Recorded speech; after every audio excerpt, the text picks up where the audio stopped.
Yo, what's up, YouTube fam? PringleTheOne in the building. How the hell doing? Hope we're doing good and shit today, fam. And I have brought to you, for the sake of the title being too long, I'm changing the title of the playlist as well as the names of the videos. And I'm just going to put why we love video games. But the playlist will have the same stories through gaming. But for the sake of just wanting the title to be shorter and more easily identifiable and, you know, easier to find, I'm making the name of the title shorter, and I'm just gonna, you know, cut a couple of words out there, but it's still the same series. So guys, if you haven't heard the intro, man, Bomberman, the second attack. All right, come on now. I've had a lot of fun, great memories from playing Bomberman, and you know, I don't get why a character like this, even though he's been around for probably more than a century, you know, he gets kind of neglected in like the lost amounts of games that you know has been produced with this guy named Bomberman, the White Bomber. You know what I'm saying? Like, you know, playing this game, Bomberman the second attack, when I was a kid, man, I'm gonna tell you guys right now, man, when I was a kid, I had so much difficulty playing this game because for some reason I just couldn't get past certain parts till I played it over again, and then I was like, yo, this is actually a really fun game. Like, I really thoroughly enjoy the soundtrack. And it's so cool with what you could do with Pommy and how he transforms to the many transformations he has based off the food that you get in the game. It's actually a really good game, and I have such great fond memories with it because just like Harvest Moon 64, it's another N64 game that I played a lot that I was like, damn, this is a really fun ass game. Like you know, it's one of those games where you sit through and it's not even that long. You sit through it and you're like, man, this game is not that lengthy. You know, the story isn't like this amazingly. It's a Bomberman game. You blow shit up, you move around, you kind of play around with the tactics of the game and the engine, and the mechanics are fluid. Move around left, right, up, down, vertical angles, horizontal, whatever you want to call it. And you move in these angles and you try to secure yourself from getting damaged. And then as well as the boss fights, they're pretty interesting. And what really made me really enjoy the game is whenever he gets a new power and he gets to use it. And when you get that new power, you can pretty much go up to different parts of the games and then look for the power-ups that Bomberman can have, which, you know, further makes it kind of like Mega Man, like where he gets the power-ups and then he doesn't need like specific things to make those things happen because he has the power-up. Like Bomberman gets the shoe ability, so then he could the shoe upgrade, then he can kick bombs, and he gets the gauntlets, then he could grab bombs and stuff like that, and turn around, spin around, and make a super bomb and stuff like that, big bomb. Then he gets the helmet to reduce damage, same with the body, I believe, or the helmet actually bounces off. Anyways, I can't even remember that much, but you know, and then there was one thing that I really enjoyed, even more so than the story itself, was the multiplayer. I would play with my friends on the multiplayer. And I mean, I don't think I have much footage of that, but or even if there is any footage being presented for that multiplayer part, because I just, you know, I ain't got no friends, so I would play a lot of that. And the multiplayer was extremely fun because even then you could play it with yourself. And if anything, that was like the biggest thing of Bomberman. Like, it never really changed the formula that much. But what makes Bomberman remind me of something is how traditional something can be. And it's still really fun to play with your friends. Like, it doesn't matter how old it is. It's just really fun to play it with your buddies and stuff. And you wouldn't think it is, but then you play it and you play it, and then hours pass by, and then it's like already time for you to take your ass home because your mom is calling you and she's mad at you and stuff.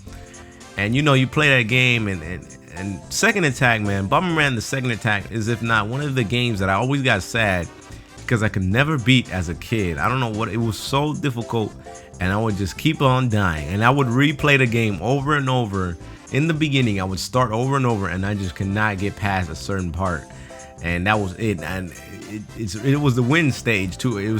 I just got stuck there, and I could not get past it, man. But it's funny, man, because when I play Bomberman, and I play games like this where I feel like they have great potential, it makes me really sad that icons like these guys, they die off sooner or later, and then you don't hear much about him anymore. Like even Wario or somebody like that gets more light than Bomberman nowadays. He was even in the game with him, I believe. And it's sad to see how icons like that, the rise and fall of an icon, where their companies would pretty much take a shit on them And then like somebody that could have been really cool pretty much dies down later down the road.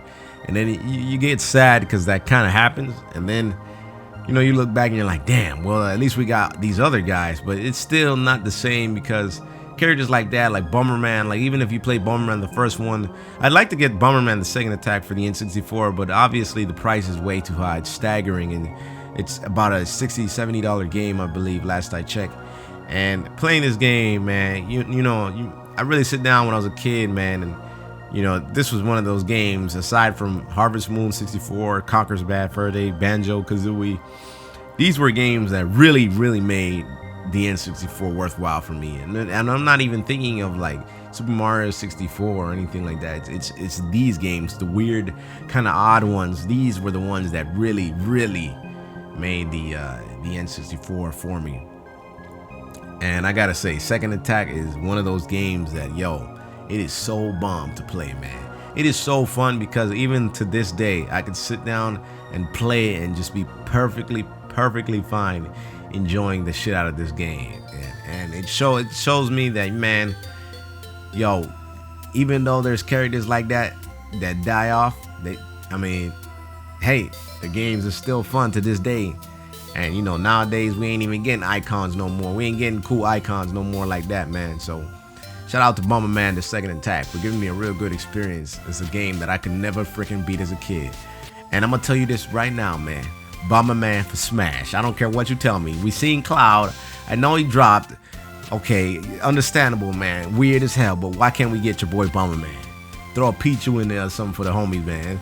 Or something different, man. Or Cloud. Or Chrono. But that's for another video. Let me not even get into that, but come on now. Bomberman for Smash. I'm gonna hold it down for that, man. But alright, y'all. Much love and appreciation. This is the third installation. Let me see what I did there. The third installation of Why We Love Video Games. Stories Through Gaming. Bomberman the Second Attack. Inspired by the completionist, Gerard. Which he makes this series as well. And he brings in other people. Now I made a I did ask if anybody wants to come in here and make a video as well. I haven't had any takers. Well, I had, but you haven't followed through with it on that end. And there's no rush as always. But if you want to, come on in. I'll grab the game. You tell me what game you want recorded, or what game you want to speak about. Tell a story. It could be any game you want, really. Any, like literally any, as long as it's not. Well, actually, yeah, it could be anything. It can even be Honey Pop. I don't even know how all I gotta do is censor that thing because it's on YouTube. And you give me the audio recording, and all you have to do is start up saying thank you. Thank you for bringing me on the Why We Love Video Games series. And you go out from there and you tell your story.